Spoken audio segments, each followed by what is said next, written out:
hala, ang suot mo ang fake. Ang suot-suot mong Sir Kunya, kalayo-layo sang subject. Ang preschool mo para kay Bugres. Nasaan ang fake na alahas? Hoy, alpot. Ikaw ang fake galing sa ilong mo, mula sa ilong mo hanggang sa bibig mo. Sa iyong dito mo nga ngipin mo nga pustiso, pati ang bugs mo fake. Ikaw ay isang agugudan. Sir, nasaan ang fake na alahas, pot? May ebidensya ka? Pinapayagan isang gago mo nga abogado? Nga magsalita ka against me? It's okay. You talk and talk. You walk the talk, you bitch. Kasi lahat ng mga sinasabi mo sa akin, naka-record yun. Ibibigay ko na kay Attorney Torion, kay Attorney Fortune. Ako yan, wala ko yung abogado. Walang abogado sa tabi ko, hindi ko kailangan ng abogado dahil matalino na ako. I could defend myself alone. And if during any litigation, I would need a solicitor, I could hire. No problem. Piki nga lakas, ikaw yung piki. Piki ang putay mo kasi meron kang Adam sa apple. Piki ang suso mong bigaon ka. Chinupa mo si Elias. Hindi ka lang naging madinalagon kasi hindi ka pinatulan talaga ni Elias dahil ikaw ay isa ka matruna. Do not vent out your frustrations on me. I just exposed you. Yun ang ginawa ko. Bakit galit ka? What is the fundamental reason the band doesn't want you anymore? Is it because of me? No, that is because of you. Laway ko.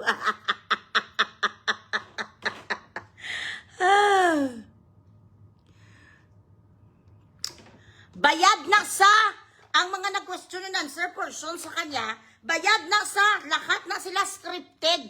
Binayaran to ang mga alpod man nga mga question and answer portion nga mga bading. Dahil po bito sa baso nga may ice kay butang ko niyo. Mabait si Beverly. Ha!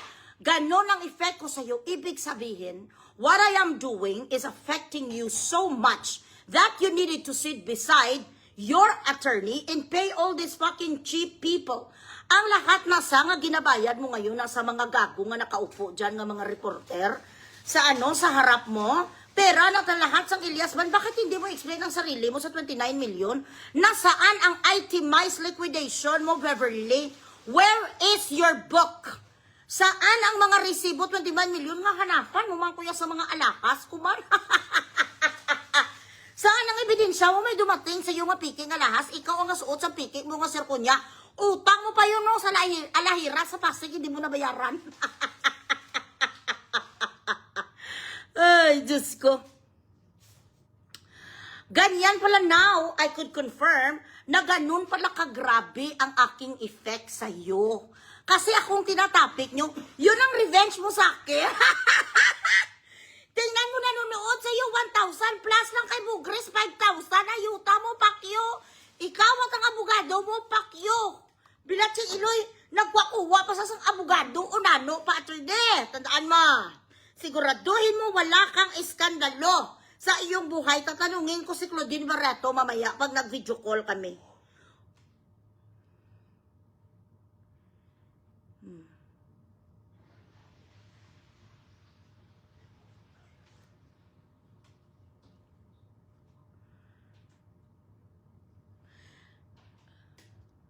Hoy, pa-Gcash muna kayo kay para may pambayad ko sa abogado. Hindi mo nga ma-solve ang problema mo sa Pilipinas. Pangarapin mo pa si Bugres sa Dubai. Ay, bilatsing iloy mo. Hindi ang katulad mo nga prostitute lang ang mapatindig sa balahibo ni Bugres. Hindi ang katulad mo nga ritukada nga alpot ka nga galing ka sa bundok ang magpatindig sa balahibo ni Bugres. Sino ka ba? Ha? Ano bang meron ka? Ang pagputa mo dyan sa mga incheck, bilatsing iloy mo puta ka lang niya, Beverly. Hindi mo mapatindig ang mga balaybo ni Bugres, putang ina mo. Ilabas mo totoo mo mukha, kunin mo lahat ng mga silikon, ipalusaw ang lahat ng silikon sa iyong sa iyong ilong.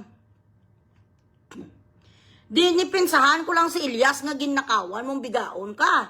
Ninakawan mo sa pera, gusto mo pa nakawin ang tarugo ni Elias sa kanyang pamilya. Tapos ngayon ako'y topic mo, ano nga fake na lakas, bakit binintahan ba kita? Sino at saan ang resibo mo? Puro kasatsat, hindi ka naman if you really want to ruin me, get fucking receipts, get evidence that I sold you, fake gold, saan yun? Putyo bakit ka nilayasan sa banda mo? Kung bakit walang natira ngayon sa'yo, kailangan nyo maglagay sa mga warning sa mga tao na hindi mag-booking through Elias. Kailangan nyo mag-warning, ganun kakawalang power ngayon, Beverly Alpot. Wala ka na ngayon power, you do not have any power and control over your band anymore. Reason why you needed to put out some warning to the public, itong sitwasyon mga kwano nga abogado, para anuhin ang mga tao, takutin, slight, na bawal kayo mag-book sa kanila, putang ina, disiplinahin yung abundo. It doesn't exist. It's a paper from the law firm. It's not even a cease and desist from court. Ambisyoso. Ako palang topic na sa press con. Ayan na. I am so sikat. Oh my goodness. Ay. Si Abin sinisisi, hindi na siya press con. Isa yung chismis. Isang marites dahil itong alpot nga si Beverly, hindi niya kayang ipagtanggol at labanan ang laban na to na mag-isa lang siya. Beverly, bigaon laba, tinggil, piki ang lahat nga meron ka sang Adam's apple. Ang press con mo it's not about legalities or whatsoever to explain yourself or to defend yourself. Accordingly, why the 29 million in the bank of Elias disappeared all of a sudden? You could not explain how the fuck did you spend 120,000 a day if you guys are getting 200,000 from every event. You could not liquidate any fucking thing. You're supposed to show to the people that you are speak and span and you have transparency. Ang lahat na kinukwento mo ngayon, mga marites, kutso-kutso, chismis, sobra ka pa sa mga chismusa, nga mga labandira, sa mga iskinita. Is this what you call a manager? Somebody who is in fucking show business and somebody who claims to be professional, somebody who claims to have better judgments than anyone else, somebody who claims who has it all. Tapos sa pinag-uusapan nyo, wala pulos. Ang parte kay Mo Grace, ito si Gamay, taga-Amerikanisa. Kailan ka nakatanggap sa akin? Sang alahas nga pike, kasi taga-bili ko ni sa sang alahas eh. Kailan ka nakatanggap sa akin sang something fake? Ambisyosa ka, hindi mo kaya, binibinta ko. Ang mga made in Dubai nga gold, hindi dapat sa iyo. Wala kang binili sa akin, Alpot. Alin, ang nakinig ka sa mga susulira nga mga hirse nga wala naman sa akin binili. Tunay ko yung alahera, I am from the land of gold. So it is not even plausible for you to say na ang mga binibinta ko ay piki, bigaon. May mga fashion jewelries lang ko nga mga ganito. May mga fashion lang nga binibigay ko sa mga pamangkin ko, binibigay ko sa mga anak ko, binibigay ko sa mga ihada, tsaka ihado ko, fashion. Pero binibenta ko, yuta mo bakyo, saan ang ebidensya mo, bigaon?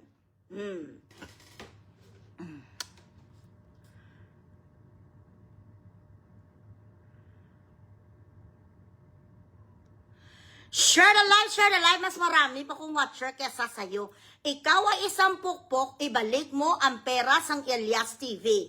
Justice does not only side with the person who tries to make a complaint. Justice is not about the person who is claiming being aggrieved or who is claiming that they are being abused. Justice is about balancing the law and balancing the pendulum of the clock. Hello, Gamay, palihog lang ko na gaanay. Hambal di ko sa ka nakabaton sa akong halin sa bag. Pakadto sa mga alahas nga piki. Palihog ko hambal kay si Gamay, ano na siya eh. Halin pa kami na sang 2023 na sa pangumpra sa akon perfume, sunglasses, everything. Pagkikasin nyo ko anay kay magbabayan ako ng abogado. Si Fortune ang babayaran ko, shit. 4.5 million versus 1.5 million. Ito, Beverly, oh! Alpot ka, Beverly! Ibalik ang 29 million sang Elias TV, bigaon ka. Aminin mo nga nagkantutan kayo ni Elias. Ako, may witnesses ko.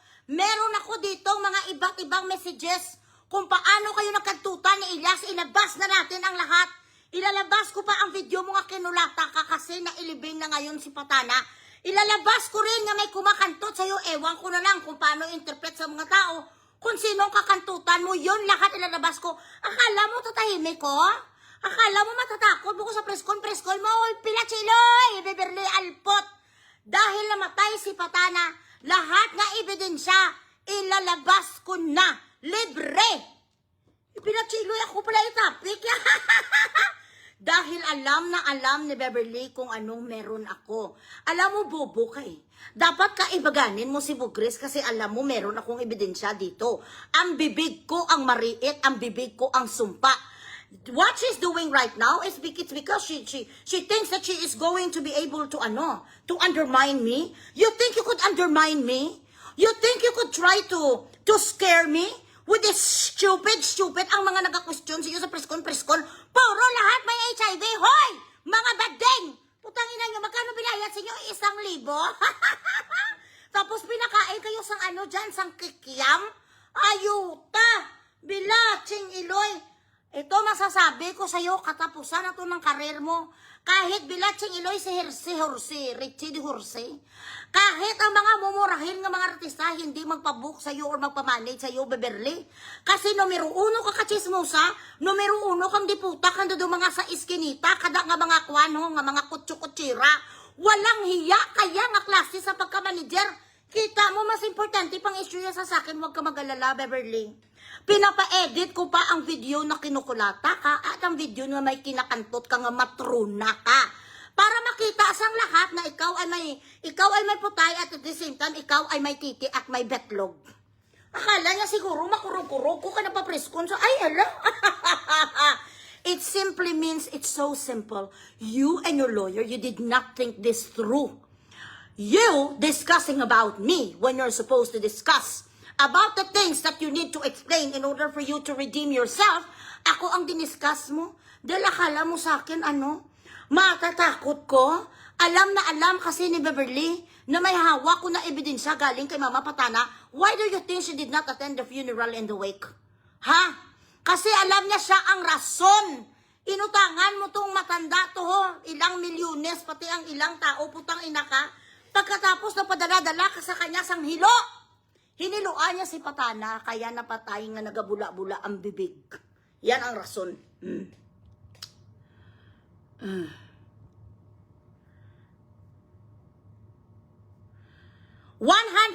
ang aking waran, okay na kayo? Ayala, Diyos ko. Ganon ako ka-effective, guys, ladies and gentlemen. Ganon ang epekto ko kay Beverly. Punta ka nga dito sa Dubai. I am inviting you to come here. Isama mo ang abogado mo para ang mga Arabo dito ang nyo. Ang mga sugata nyo. Galit na galit ka sa akin, Beverly, because you didn't expect that someone in existence in this world that will actually call your attention and would make you realize that you are not powerful. You are actually a little shit. You are a puppy. Para kang aso ka. Nagapunta ka sa owner mo dahil hindi mo kaya si Bugres. Si Bugres na pala katapat sa ngalpo. Humanda ka later, sasabihan ko si Claudine na we are going to make our live video para lahat ng mga pag-uusapan namin ay marinig ng buong Pilipinas kung ano kakahayop. At least ito isang reliable source din si Claudine dahil best friend sila ni Mami Patana. At alam niyo naman kung ano kasikat si Claudine. Walang problema, hihingi ako ng tulong kay Tita Atong Ang.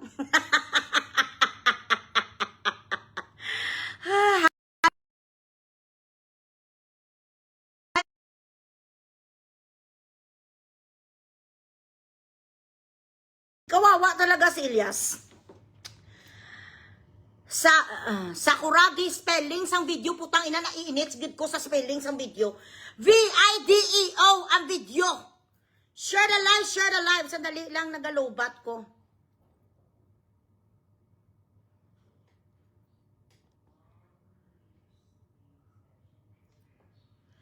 Jonel, tagay koganisang picture isang iho di puta ning patay guto mo. Ay, bakit ka naman matakot sa akin, Alput? Wala man ko bangkil. Hindi naman talaga nakakatakot ang muka ko. Ang muka mong nakakatakot kang adiktos, kang Alput, bigaon ka man nga damo, bastardo. Baby, I need a charger. I'm low battery now. It doesn't work, see?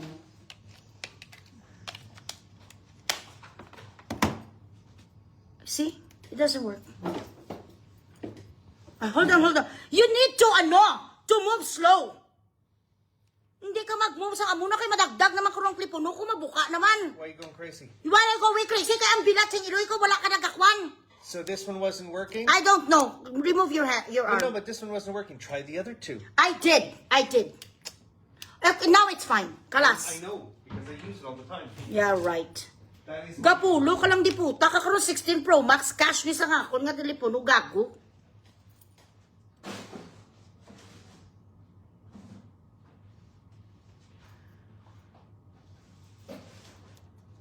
Pa-Gcash muna kayo. Walang malalabas dito nga video. Di ko na hintayin si Claudine.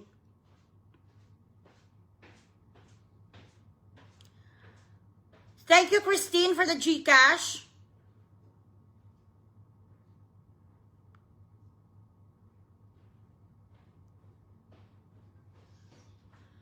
Oo, mag-send kayo. Kung mag-send muna kayo dyan ng Gcash.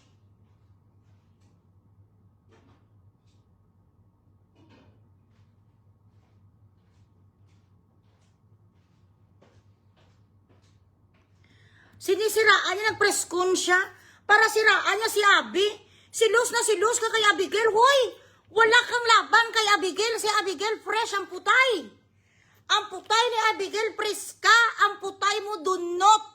Ikaw ay isang matruna, bibirlak, bigaon. Nagpa-preskon sa tapos sinakayaan naman na isang putot. Yung akwano.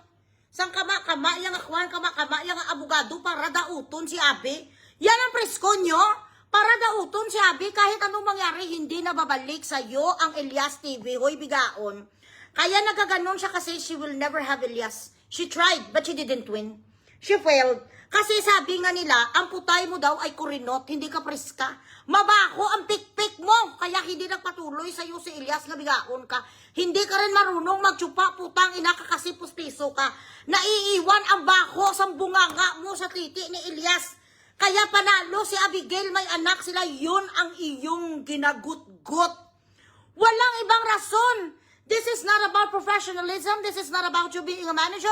This is about you being a loser. Ikaw ay Luz Valdez. Wala kang ilaban kay Abigail. Maganda ang mga suso ni Abigail Tibsol. Bilatsing iloy ka ang suso mo, hindi gumagalaw kasi puro silikon. Ang putay ni Abigail pink, ang putay mo itim. Yun ang totoo, alpot.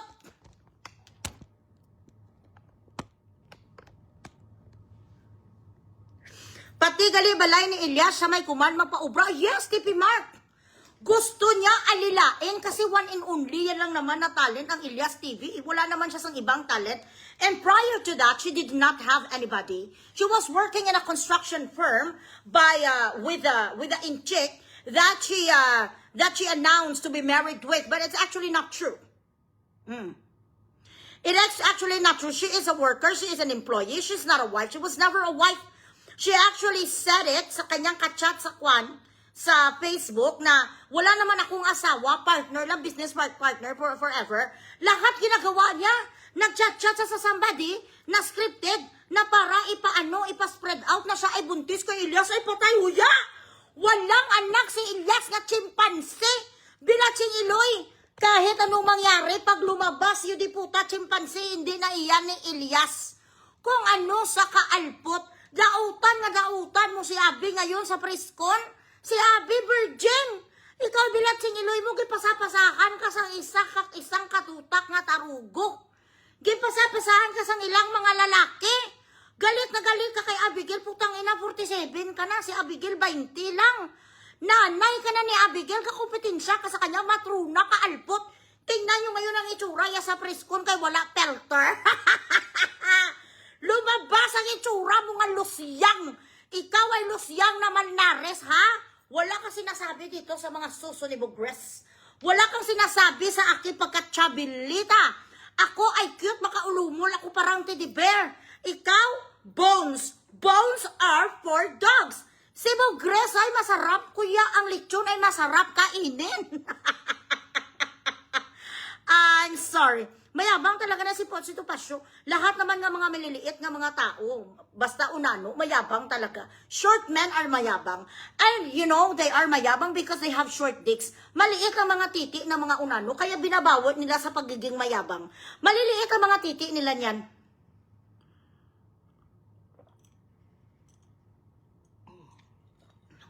That fucking press con is for her to showcase her lies.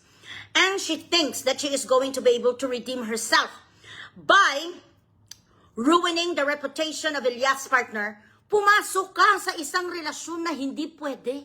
Akala niya kay si Elias hindi pa kasal. Ano si Elias, gago? Ipagpalit niya kanyang pamilya sa katulad mga pustiso. Ang amoy daw sa baba mo, nag-iiwan sa kanyang titi, kaya ayaw niya sa'yo. Mabaho pa raw sa utot. Ang amoy ng iyong bibig kasi nga pustiso ka. Hindi ka ba nagpaano, Beverly? Hindi ka pa nagpa-root canal bago ka nagpabutang sa piki mo nga ngipin? Kaga, dapat nagpa-root canal ka. Puro pananakot sa Elias TV ang topic sa live. Tapos may isang vlogger doon, nagsasabi, nagtatago daw ako sa province ng Dubai. Ay hala, I live in the city. Why the hell I am always live? Paano ako nagtatago? May TikTok ako, may Facebook ako, may Instagram ako. Ba't ako nagtatago? Katabi ko sa 24/7 para sabi nagtatago ako. Wala naman ako sa jail, guys. Dito naman ako sa bahay ko. Ayan ang open. Every day, magva-vlog ako from now on. Pupunta ako sa mga iba't ibang lugar dito. Ipapakita ko sa inyo. Hindi lang kami maka-travel. It's because we are paying a penalty here. That's the reason why. Kasi, tinutulungan ko si Daddy Bog sa isang obligations dito. Sa isang obligation dito, sa business namin. And it's okay. It's fine. Nagtatago? Saan ako nagtatago? Araw-araw ko nag-live tatago. Manguna sa. Yan gagana sa nga nag-vlog-vlog nga piki. Siya ang pugante.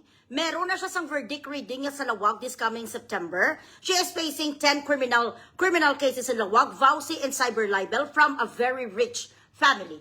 Yung totoo talaga nga rich family sa Lawag. Yan ang nagapa-epal doon kasi nga wala siya magawa sa akin eh. Tingnan niyo si Beverly nga ako kapanggalaiti sa akin. Ay, Diyos ko, die. Nagkasungay si Elias. Saan dampi ang sungay ni Elias? So, is this how you treat your band? Is this how you treat people that you're supposed to manage? She's supposed to protect this voice, isn't it? So, ang nangyayari ngayon, sinisiraan niya, you think this is going to mend the broken hearts? You think this is going to mend the chaos between you and your band? Pumasok ka sa buhay ng Elias TV, putang ina ka, establisado na sila. Meron na silang booking, so pumasok ka hanggang October na booking, galing pa yan kay Eduardo. Pumasok ka, putang ina ka, nakasaing na, lumamon ka na lang. Tapos ngayon nagkasungay, ano-ano kay mo attorney man. Nagsubaybay ka kay Elias since he was 18? When he started his career singing, anong nagkasungay? Siya ang nagpapamaos doon sa concert ng alpot mga kliyente ka pinangtsupa sa Thailand. The reason why she went to Thailand is in order for her to whore around. Para maibayad sa'yo, bakit mo pa sa sinisingil? Mapatsupa ka na lang sa kanya para libre. Total yun naman ang kanyang profession. The true profession of Alpot Beverly is to tsupa that arugo that doesn't belong to her. That's it. Where could you see an entity that is supposed to protect those people that she is managing? Ano ngayon ang ginagawa niya? Pinapatay. All I could see from outside of the picture that Elias TV Band has been working their ass off. From one gig to another. Ang ginagawa sa Elias TV, habang ikaw, gapapriskong kang bilatsing iloy mo para sirain mo, yung mga taong nawawalan na ng boses kakatrabaho, may iakyat lang nga pera, may pambayad ka dyan kay Tupasyo, ganon ka kawalang hiya.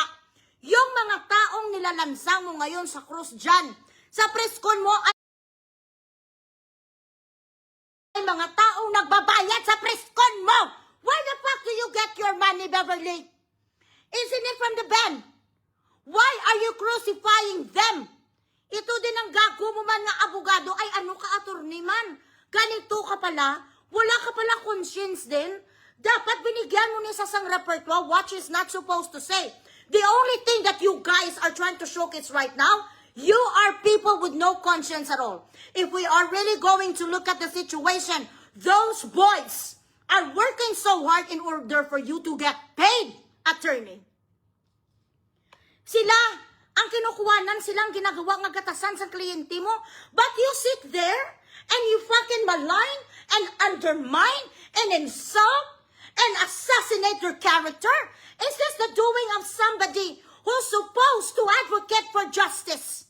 Ito ba ang gawain sa isang tao na dapat mag-lift up sa justice? Nagkakandara pa ang Elias TV, tapos silang dalawa, ginapulihan nila ang Elias TV. What kind of a manager is this?